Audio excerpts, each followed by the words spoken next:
Greetings of the day. I am Dr. Sugandha Jain, Assistant Professor, तीर्थंकर Mahavir university. आज का हमारा विषय है निर्गुण भक्ति काव्य का परिचय। निर्गुण भक्ति काव्य धारा, जो भक्ति काल की एक सर्व प्रमुख काव्य धारा है, जिसको कि अनेक उप शाखाओं में विभाजित किया गया और जिसमें भक्ति को एक प्रबल प्रधानता है। भक्ति जो भगवान के प्रति मानव की प्रेम भावनाओं का प्रवाह है, इस भावना प्रवाह से वह तो आनंद की अनुभूति करता ही है, साथ ही दूसरे लोगों को भी आनंद की अनुभूति होती है। और भक्ति का जो मूल उद्गम है वो हमें वेदों से प्राप्त होता है, जो उनकी भक्ति भावना का प्रयास रहा, जिसमें ऋषियों की गहरी श्रद्धा अभिव्यक्त होती है, उनकी अनुरक्ति अभिव्यक्त होती है, जिसके माध्यम से उन्होंने अपने इष्ट देवताओं के प्रति विभिन्न मंत्रों में अनेक उच्चारण किए। विष्णु को भगवान रूप में प्रतिष्ठा प्राप्त हुई, गीता इसका प्रमाण है। इस कृति में ज्ञान, भक्ति और कर्म का श्रेष्ठ समन्वय हुआ है। तो ये सभी भक्ति के परिचायक हैं। पुराण साहित्य तो भक्ति की दृष्टि से अत्यधिक महत्व रखते हैं और पुराण काल में वैष्णव भक्ति का बड़ा ही चमत्कारी वर्णन भी प्राप्त होता है। तो इस प्रकार हम देखते हैं कि भक्ति आंदोलन के उदय का एक कारण मुसलमान आक्रमणकारिताओं को उनको भी माना जाता है। इस संदर्भ में आचार्य रामचंद्र शुक्ल अपना मत अभिव्यक्त करते हुए कहते हैं कि देश में मुसलमानों का राज्य प्रतिष्ठित हो जाने पर हिंदू जनता के हृदय में एक गौरव, गर्व और उत्साह के लिए अवकाश बचा ही नहीं। उसके सामने उसके आस्था के जो स्वरूप हैं वो मंदिर गिराए जाने लगे, देव मूर्तियां तोड़ी जाने लगी और जो उसके परम पूज्य महापुरुष हैं उनका अपमान किया जाने लगा और वे कुछ भी ना कर सके। ऐसी स्थिति में अपनी वीरता के गीत ना तो वो गा सकते थे और ना ही बिना लज्जा के उन्हें सुन सकते थे। तो आगे चलकर जब मुस्लिम साम्राज्य दूर तक स्थापित हो गया, तब परस्पर लड़ने वाले स्वतंत्र राज्य भी नहीं रह पाए। इतने भारी राजनीतिक उलटफेर ने नीचे हिंदू जनता पर उदासी को अभिव्यक्त कर दिया, पूरे में व्याप्त कर दिया। अपने पौरुष से हताश जो हिंदू संस्कृति है, उसे चारों ओर अंधेरे के मध्य केवल ईश्वर की शक्ति की एक ज्योत दिखाई दी, एक करुणा दिखाई दी और उसी की ओर ध्यान ले जाने के अतिरिक्त उसके पास कोई दूसरा मार्ग नहीं बचा। तो यहीं से उदय हुआ भक्ति काल। तो भक्ति आंदोलन के आचार्य जो रहे हैं वो आचार्य शंकराचार्य हैं, रामानुजाचार्य हैं, निम्बार्काचार्य हैं, रामानंद जी हैं, मध्वाचार्य हैं, वल्लभाचार्य हैं, चैतन्य महाप्रभु आदि हैं। ये सभी भक्ति आंदोलन के उन प्रमुख आचार्यों में से हैं जिन्होंने भक्ति की जो एक निर्झरणी है उसको प्रवाहित किया। तो इस प्रकार हम देखते हैं मिश्र बंधुओं के पश्चात में आचार्य रामचंद्र शुक्ल ने भी अपने हिंदी साहित्य के मध्यकालीन जो साहित्य का विभाजन दिया है उसे उन्होंने दो कालों में विभक्त किया है। एक है पूर्व मध्यकाल और दूसरा है उत्तर मध्यकाल। तो जो पूर्व मध्यकाल है उसको उन्होंने 1400 से 1700 संवत तक माना और ये जो काल है इस काल को ही भक्ति काल की समझे हैं। जो दूसरा काल है जिसे उन्होंने उत्तर मध्यकाल कहा, जिसकी संवत 1700 से 1900 रहा, तो वह रीति काल के रूप में जाना गया।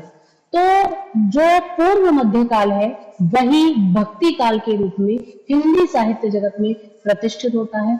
इस भक्ति काल की दो धाराएं प्रचलित हैं, एक है निर्गुण काव्य धारा और दूसरी है सगुण काव्य धारा। निर्गुण काव्य धारा का अध्ययन करने पर यह ज्ञात होता है कि उसमें भी दो शाखाएं प्रचलित हुई, एक ज्ञानाश्रयी शाखा और दूसरी प्रेमाश्रयी शाखा। इसी धारा का अध्ययन जब किया जाता है तो उसमें जो दूसरी धारा है सगुण भक्ति काव्य धारा, तो वह भी दो उपशाखाओं में विभाजित हुई, एक राम भक्ति शाखा और एक कृष्ण भक्ति शाखा। तो इस प्रकार निर्गुण धारा में ब्रह्म के निर्गुण रूप, निराकार रूप की उपासना के प्रति एक आग्रह अभिव्यक्त किया गया, उसको महत्व प्रदान किया गया, जिसमें कि जो ज्ञानाश्रयी शाखा है उसमें निर्गुण बद्ध उपासना जो की गई है वो ज्ञान के माध्यम से की गई है, और जो प्रेम मार्गी शाखा है उसमें निर्गुण परब्रह्म की उपासना प्रेम के माध्यम से की है। इस प्रकार जो इस भक्तिकालीन साहित्य की दूसरी धारा है जो कि सगुण रूप में पल्लवित हुई, सगुण धारा के रूप में पल्लवित हुई, उसमें भी दो शाखाएं, एक राम भक्ति शाखा और एक कृष्ण भक्ति शाखा, ये दो शाखाएं प्रचलित हुई। राम भक्ति शाखा में जो आराध्य थे वो भगवान राम थे, जो श्री हरि विष्णु का अवतार है, और जो कृष्ण भक्ति शाखा है उसमें भगवान श्री हरि विष्णु के कृष्ण अवतार की उपासना की है। तो इस प्रकार से ये जो भक्ति काल है ये चार शाखाओं में विभाजित हुआ, और एक चार प्रतिनिधि कवियों के रूप में इस भक्ति काल में काव्य की जो भक्ति ज्योत है उसकी स्थापना की है।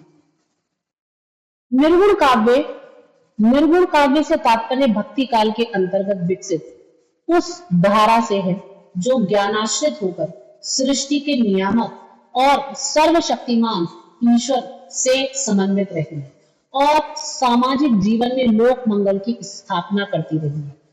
निर्गुण भक्ति कवियों के नाम यदि जाने तो उनमें संत कवि और सूफी संत कवियों ने अपनी ज्ञानात्मक साधना से प्रेरित होकर जिस साहित्य की सृजना की वह निर्गुण चेतना का साहित्य है।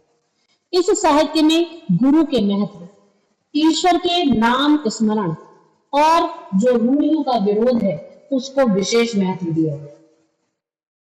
इस काव्य धारा में मुख्य रूप से अवतारवाद का खंडन हुआ।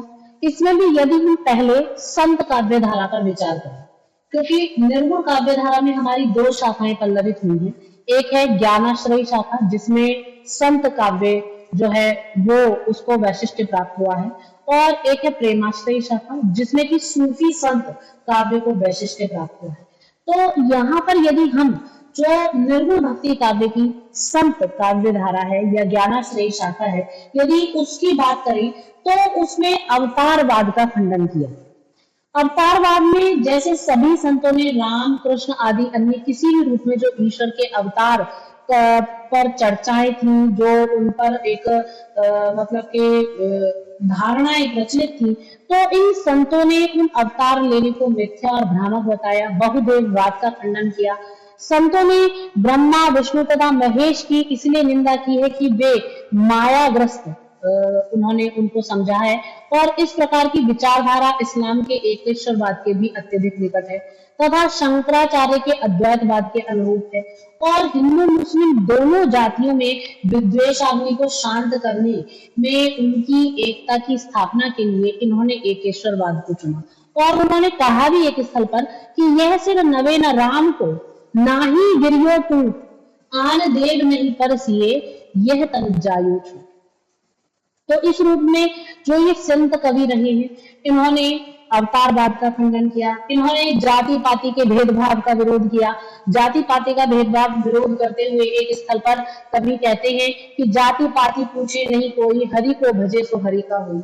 तो इसी प्रकार से जो ये संत काव्य धारा आगे की ओर प्रवाहित हुई है, इसमें रहस्यवादी प्रवृत्तियां देखने के लिए मिलती हैं। संत कवियों की रहस्य भावना सूफी कवियों के रहस्यवाद से काफी भिन्न रही है, क्योंकि संतों ने आत्मा के संबंधों की समानता पति पत्नी के संबंधों से स्पष्ट करते हुए उसको अभिव्यक्त किया है, और आत्मा परमात्मा से मिलने के लिए किस प्रकार आतुर हो उठती है उसको अभिव्यक्त किया है। संतों की रहस्यात्मक पद्धति भारतीय परंपरा के अनुकूल है। इस रहस्यवाद का मूल आधार अद्वैतवादी चिंतन है, जिसे अभिव्यक्त करते हुए एक स्थल पर कबीरदास जी कहते हैं कि जल में कुंभ, कुंभ में जल है, बाहर भीतर पानी, फूटा कुंभ जल जल ही समाना, यह तत् कहियो ज्ञानी। तो इस रूप में जो रहस्यवाद है उस पर भी योग की स्पष्ट छाप परिलक्षित होती है। इसी प्रकार से इस शाखा के संतों ने विषय वासनाओं के प्रति विरक्ति को महत्व दिया है। और जो बाह्याडंबर है उनका विरोध किया है, मूर्ति पूजा का विरोध किया है, मानवतावाद की स्थापना का प्रयत्न जो है वो इन कर्मों में दिखाई देता है। संत काव्य में एक युग चेतना परिलक्षित होती है। संत काव्य की महत्ता प्रतिपादित करते हुए एक स्थल पर डॉक्टर त्रिलोकी नारायण दीक्षित जी कहते हैं कि संतों का व्यक्तित्व सच्चे अर्थों में संवेदनशील था, उनका मानस स्वच्छ और उदार था, इसलिए उनका साहित्य जन भावनाओं की सहज प्रवृत्तियों, परिस्थितियों, विकृतियों तथा विडंबनाओं का एक विशाल शब्द चित्र है। दूसरे शब्दों में उन्होंने तत्कालीन समाज का यथार्थ चित्रण अंकित किया है। संत काव्य आत्मविश्वास, आशावाद और आस्था की भावना संस्थापित करने में सहायक सिद्ध होता है। यह जीवन शक्ति का अजस्र स्रोत है। इस काव्य का प्रमुख प्रयोजन त्रस्त, संतप्त, उपेक्षित, उत्पीड़ित मानव को परिज्ञान प्रदान करना है। इसमें निर्गुण की उपासना को महत्व दिया गया, अर्थात जो परब्रह्म परमात्मा का निर्गुण स्वरूप है उसकी स्थापना को, उसकी उपासना को महत्व प्रदान किया गया है। संत काव्यों की जो मूल धारणा रही है वो अपने आराध्य निराकार ब्रह्म की उपासना करना रही है। उनकी भक्ति का केंद्र बिंदु उस परब्रह्म परमात्मा की उपासना था, उसके नाम का स्मरण था। उनका निर्गुण बौद्ध साधकों से के शून्य से पृथक है। यह संसार के प्रत्येक कण कण में व्याप्त है, यह सर्वव्यापी है और इसकी जो सर्वव्यापकता है वो चारों ओर सिद्ध है। वही प्रत्येक सांस में व्याप्त है। संपूर्ण जड़ जंगम जो सृष्टि है उसके कण कण में उस परमात्म सत्ता की व्याप्ति है। उसका वर्णन कहीं पर भी नहीं किया जा सकता। कबीरदास जी का कहना है कि परब्रह्म के तेज का कैसा है उन्मान, कहिबे को शोभा नहीं, देखा ही परवान। यद्यपि संतों ने अपने इस निर्गुण निराकार ब्रह्म को पौराणिक नाम ही प्रदान किया है, जैसा श्री राम, कृष्ण, गोपाल, केशव आदि, लेकिन उनके इन नामों में जो व्याप्त भाव है वो भाव नितांत भिन्न है। उनके कहने का भाव इन नामों के माध्यम से भी उस परब्रह्म परमात्मा का गुणगान करना है जो कि निराकार है, जो मतलब के निरक्षर है और जिसके लिए कहा गया है कि जो अक्षर है, जो अक्षर है, निराकार है, परब्रह्म है, परमात्मा है। तो इन सब नामों के माध्यम से वो वही कहते हैं, कबीरदास जी कहते हैं, राम नाम तिहु लोक बखाना, राम नाम का मरम है आना। अर्थात राम के नाम का जो बखान है वो तो तीनों लोकों में किया गया है, लेकिन जो राम का नाम है उसका मरम आज तक कोई नहीं जान पाया। तो इस प्रकार से ये जो ज्ञानाश्रयी शाखा है इसमें गुरु को सर्वाधिक महत्व दिया गया है। नामदेव जी गुरु महिमा का गुणगान करते हुए कहते हैं, सुफल जन्म में को गुरु की ना, दुख विसार सुख अंतर दीना, ज्ञान ज्ञान जान मोको गुरु दीना, राम नाम बिन जीवन हीना। तो जितने भी संत हैं उन्होंने उस परब्रह्म परमात्मा को, निराकार ब्रह्म को राम के नाम से पुकारा है और उस राम के नाम का महत्व देने वाला जो है वो उनका गुरु है। वो ही है जो उन्हें उनकी ब्रह्म साधना तक लेकर जाने वाला है, जो उन्हें उस पथ की ओर जो है अग्रसर कराने वाला है। इसी के साथ साथ जो ये निर्गुण काव्य धारा का ज्ञानाश्रयी शाखा का स्वरूप है वह एक ऐसा ओजस्वी स्वरूप है जिसने रूढ़िवाद का खंडन किया, जिसने मिथ्याडंबरों का विरोध किया। तो भक्तिकालीन जितने भी संत रहे उन्होंने रूढ़ियों, मिथ्याडंबरों और अंधविश्वासों की कटु आलोचना की है। इसका कारण इन लोगों का सिद्धों और नाथपंथियों से प्रभावित होना है। कबीर ने तिलक, छाया, माला, रोजा, नमाज, योग सभी क्रियाओं को व्यर्थ ठहराया है और मानने वालों को फटकारा है, उनकी भर्त्सना की है। वो कहते हैं एक स्थल पर, दुनिया कैसी बावरी पाथन पूजन जाए, घर की चाकी कोई ना पूजे, जेही का पीसा खाए। तो इस प्रकार चाहे मूर्ति पूजा हो या नमाज आदि पढ़ना हो, जिसके लिए जैसे एक स्थल पर उन्होंने कहा है कि काकर पाथर जोड़ के मस्जिद लई चिनाए, ताचड़ी मुल्ला बांग दे का बहिरा हुआ खुदाए।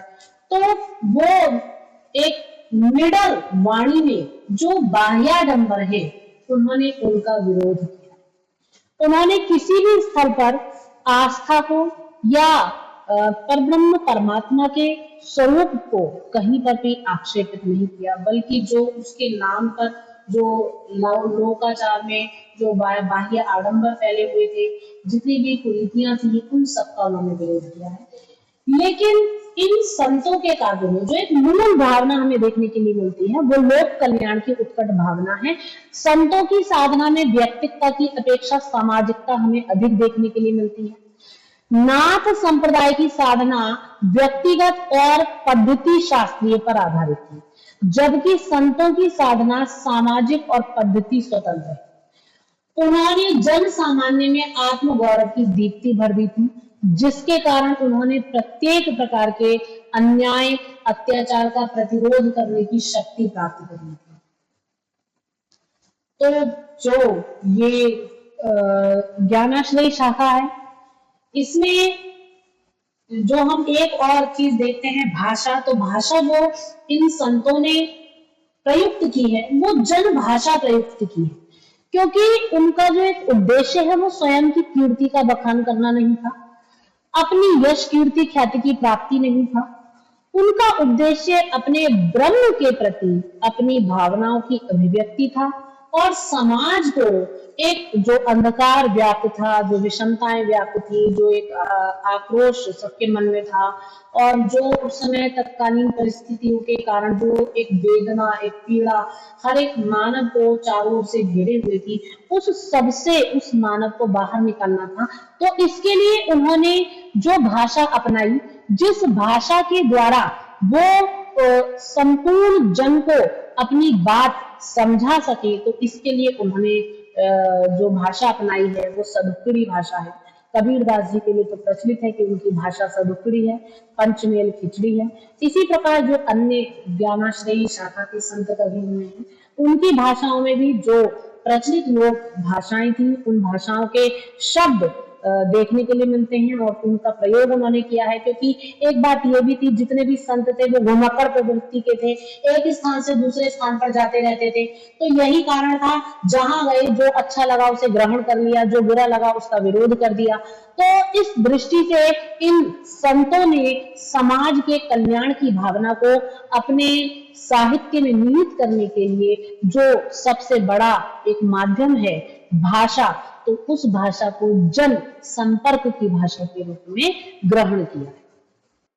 तो हम देखते हैं कि जो ये निर्गुण भक्ति काव्य धारा की जो ज्ञानाश्रयी शाखा रही है, इसके प्रतिनिधि संत के रूप में कबीरदास जी को जाना जाता है और इसके अतिरिक्त नानक, रैदास आदि जो संत हैं वो इस समय के प्रमुख संतों के रूप में जाने गए हैं।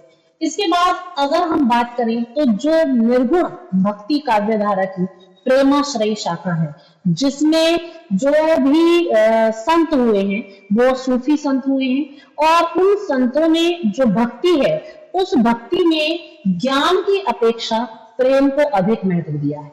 और इसमें जो प्रेम को महत्व देने वाले कवि हुए, संत हुए, ये सूफी संतों के रूप में जाने गए। सूफी जो साधनाएं हैं, उन साधनाओं के द्वारा इन संतों ने जो प्रेम है, उस प्रेम की अभिव्यक्ति के माध्यम से परब्रह्म परमात्मा के प्रति अपनी भावनाओं का अभिव्यक्तिकरण किया। हम देखते हैं कि भारत में सूफियों का जो प्रवेश है वो ख्वाजा मोइनुद्दीन चिश्ती के समय हुआ। इन सूफियों की उदार मनोवृत्ति और आध्यात्मिक प्रेम साधना से प्रभावित होकर कुछ सहृदय मुस्लिम कवि इनके धर्मानुयायी बन गए, काव्य रचना में प्रवृत्त हुए और इनका काव्य सूफी प्रेमाख्यानक काव्य की संज्ञा से अभिहित किया जाएगा। इसके अतिरिक्त और भी अन्य बहुत सारे देश हैं जहां पर साहित्य की भांति अरबी, फारसी में भी सर्वप्रथम प्रेम काव्यों का प्रणयन हुआ है। वीर काव्यों की परंपरा जो है वो आगे तक चली है। किंतु जो ये प्रेम परंपरा है जिसमें परमात्मा के प्रति परम प्रेम और आंतरिक अनुभूतियों का चित्रण है, वो यहाँ जो मसनवी और फारसी शैली में लिखा हुआ सूफी साहित्य है, हिंदी साहित्य में वो प्राप्त होता है। तो अरबी साहित्य की अपेक्षा प्रेम और रहस्य तथा सूफी सिद्धांत का जो सम्यक प्रतिपादन है वो यहाँ हिंदी साहित्य जगत में फारसी साहित्य में हुआ है, जो कि मसनवी शैली में लिखा गया है। और इस समय हिंदू और मुसलमानों के मध्य सामाजिक, धार्मिक, सांस्कृतिक संघर्ष का भी आविर्भाव था। तो मानो इसलिए भी इन सूफी संतों ने एक धार्मिक समन्वय की भावना को अपने काव्य के माध्यम से प्रस्तुत किया है। इस समय सूफियों को अपने प्रयास से एक अपेक्षित सफलता तो नहीं मिली है, लेकिन उन्होंने उसके लिए अत्यधिक प्रयास किया है। वे राज सत्ता के विरोध में पहले ही परास्त हो चुके थे और हिंदी के सूफी कवियों ने भारतीय लोक कथाओं, हिंदी भाषा, हिंदी छंद और भारतीय चरित्रों को और जो लोक प्रचलित प्रेम गाथाएं थी उनको अपने साहित्य का आधार बनाया और उन लौकिक कथाओं के आधार पर उन्होंने पारलौकिक प्रेम की अभिव्यक्ति की है। तो इस प्रकार जो सूफी संत हुए उन्होंने अपने काव्य के माध्यम से परब्रह्म परमात्मा के स्वरूप का चित्रण प्रेम के माध्यम से किया, प्रेम की अभिव्यक्ति की इसमें। और जो प्रवृत्तियां हमें, जो विशेषताएं हमें ज्ञानाश्रयी शाखा के संत काव्य में प्राप्त होती हैं, उसी से कुछ मेल खाती हुई प्रवृत्तियां इन सूफी संतों के काव्यों में भी प्राप्त होती हैं, लेकिन फिर भी उनमें थोड़ा थोड़ा अंतर है। जो सूफी कवि हैं उन्होंने भी संतों के समान ही गुरु को महत्व दिया, ईश्वर के प्रति विश्वास प्रकट किया, जीवन के प्रति मांगलिक दृष्टिकोण को अपनाया, संस्कृति और मूल्यों की प्रतिष्ठा की। लेकिन फिर भी जो ज्ञान मार्गी कवि रहे हैं उनकी अपेक्षा इन्होंने प्रेम को अत्यधिक महत्व प्रदान किया है। और इस काव्यधारा के जो प्रमुख प्रचारक हैं और जो इसके प्रतिनिधि कवि हैं, एक कहना चाहिए कि पीर के व्याख्याता हैं, वो मलिक मोहम्मद जायसी जी हैं, जिनका जो प्रसिद्ध ग्रंथ है वो पद्मावत है, जिसके द्वारा उन्हें हिंदी साहित्य जगत में एक अतुलनीय प्रसिद्धि की प्राप्ति हुई है। तो निर्गुण भक्ति काल में कबीर और जायसी दोनों का जो स्थान है वो महत्वपूर्ण है। और अगर हम सूफी काव्य का जो ये वैशिष्ट्य है, इस वैशिष्ट्य का दिग्दर्शन करें तो सूफी संतों के काव्य में हमें लोक पक्ष एवं हिंदू संस्कृति का अवलोकन होता हुआ दिखाई देता है। सूफी प्रेम काव्यों में स्थल स्थल पर हिंदू लोक संस्कृति की व्यक्तिकता एवं सामाजिकता का चित्रण हुआ है। वहां पर जो हिंदू लोक संस्कृति में व्याप्त उस समय की विश्वास है, धारणाएं हैं, मान्यताएं हैं, तीर्थाटन है, मनौतियां हैं, जादू टोना है, व्रत है, उपवास है, इन सब का चित्रण हुआ है। और जो उस समय समाज में व्याप्त लोकोत्सव थे, लोक व्यवहार थे, लोकाचार था, उन सब का भी एक सफल चित्रण इन प्रेम कहानियों में हमें दिखाई देता है। इसी के साथ साथ सूफी संतों ने नारी विषयक जो चित्रण किया है उसमें उन्होंने नारी को एक परमात्मा के रूप में चित्रित किया। जबकि हम देखते हैं जो हमारी ज्ञानाश्रयी शाखा के कवि हैं उन्होंने परमात्मा को पुरुष के रूप में चित्रित किया है। कबीरदास जी कहते हैं कि स्थल पर दुल्हनी गावहु मंगलाचार, हम घरे आए हो राजा राम भरतार। तो वो उनको जो परब्रह्म परमात्मा है उन्हें अपना पति कहती हैं और कहती है कि हमारे घर राजा राम भरतार आए हैं। लेकिन जो यहाँ पर हमारे प्रेमाश्रयी कवि हैं, उन प्रेमाश्रयी कवियों ने परमात्मा को एक स्त्री के रूप में चित्रित किया है, उसको एक नारी का प्रतीक मानकर चित्रित किया है। और इस प्रतीक के रूप में नारी सौंदर्य के रूप में उसके सौंदर्य का चित्रण किया है। तो प्रेम का जो प्रमुख पात्र है वो नारी ही है, वह नूर है जिसके बिना संपूर्ण संस्कार जो है वो अंधकार में प्रतीत होता है। तो इन कवियों ने नारी का साध्य तथा प्रेम को साध्य माना है, साधन माना है। नारी को साध्य और प्रेम को साधन माना है। और नारी का सौंदर्य ईश्वरीय प्रतिछाया है। परशुराम चतुर्वेदी जी का मत है कि वो कहते हैं कि सूफी कवियों ने नारी को यहाँ अपनी प्रेम साधना के साध्य रूप में स्वीकार किया और जिसके कारण वह इनके यहाँ किसी प्रेमी के लौकिक जीवन की निरी भोग्य वस्तु मात्र नहीं है, वह उस समय की साध्य सामग्री भी नहीं कहला सकती जिसमें उसे बौद्ध सहज यानियों ने मुद्रा नाम देकर सहज साधना के लिए अपनाया था। उन साधनों की दृष्टि से स्वयं एक सिद्धि बनकर आती है और इसी कारण इन प्रेमाख्यानों में उसे अलौकिक गुण से युक्त भी बतलाया जाता है। अर्थात जो सूफी संत रहे हैं उन्होंने नारी में परब्रह्म परमात्मा के स्वरूप का चित्रण कर या परब्रह्म परमात्मा को नारी के रूप में प्रतीक मानकर जो उसकी एक प्रतिष्ठा है, उसको एक पराकाष्ठा पर, एक चरम उत्कर्ष पर पहुंचा दिया है और वहां उन्होंने उसको एक अलौकिक गुणों से संबंधित, एक दैवीय शक्ति से संबंधित कर दिया है, जो जिसे प्राप्त करने के लिए आत्मा स्वयं उसके प्रति आतुर रहता है और वह संपूर्ण आनंद की दाता है जो उसको परब्रह्म परमानंद से जोड़ने वाली। तो इस रूप में नारी को एक परब्रह्म परमात्मा का प्रतीक मानकर उन्होंने जो नारी शक्ति की एक कल्पना यहाँ पर की है वो अपने आप में एक पराकाष्ठा के रूप में उन्होंने प्रस्तुत की है। तो इसी के साथ साथ हमें देखने को मिलता है कि जो प्रेमाख्यानक काव्य है और जो उसमें व्याप्त सूफी संतों की भावनाएं हैं उनमें एक मनोवैज्ञानिक पद्धति भी देखने के लिए मिलती है। सूफियों ने ज्ञान मार्गी संतों की भांति धर्म या जाति का खंडन नहीं किया, बल्कि उन्होंने एक मनोवैज्ञानिक आधार चुना और उस पर हिंदू तथा मुस्लिम जो संस्कृतियां हैं उनको एक प्रेम मार्ग में एक समान चलने वाला है।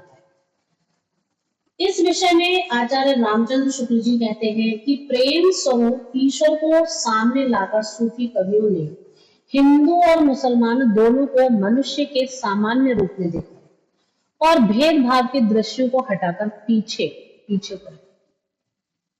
तो ये जो मनोवैज्ञानिक पद्धति है वो सूफी संतों के काव्य में देखने के लिए मिलती है। इसी के साथ साथ जो सूफी संतों का ये काव्य है इसमें प्रेम पक्ष को प्राधान्य प्राप्त होता है क्योंकि प्रतिपाद्य जो है इस शाखा का वो प्रेम है और प्रेम के वियोग और संयोग दोनों ही पक्षों का चित्रण उन्होंने किया है, लेकिन वियोग पक्ष को अत्यधिक महत्व दिया है और उन्होंने माना है कि वियोग की कसौटी पर ही एक सच्चे प्रेम की अभिव्यक्ति जो है वो सिद्ध हो सकती है। और जायसी ने तो फारसी की शैली के अनुसार नायक को प्रेम में विवश तथा प्रेम पात्र की प्राप्ति के लिए प्रयत्नशील देखा है। भारतीय धर्म के अनुसार तो आत्मा को पत्नी और परमात्मा को पुरुष मानकर पत्नी रूपी आत्मा को पुरुष रूपी परमात्मा की प्राप्ति के लिए प्रयत्नशील माना जाता है, लेकिन सूफी कवियों ने प्रारंभ में नायक को प्रियतमा ईश्वर की प्राप्ति में प्रयत्नशील दिखाने के बाद कुछ संभार में नायिका प्रियतमा के प्रेमोत्कर्ष को भी दिखलाया।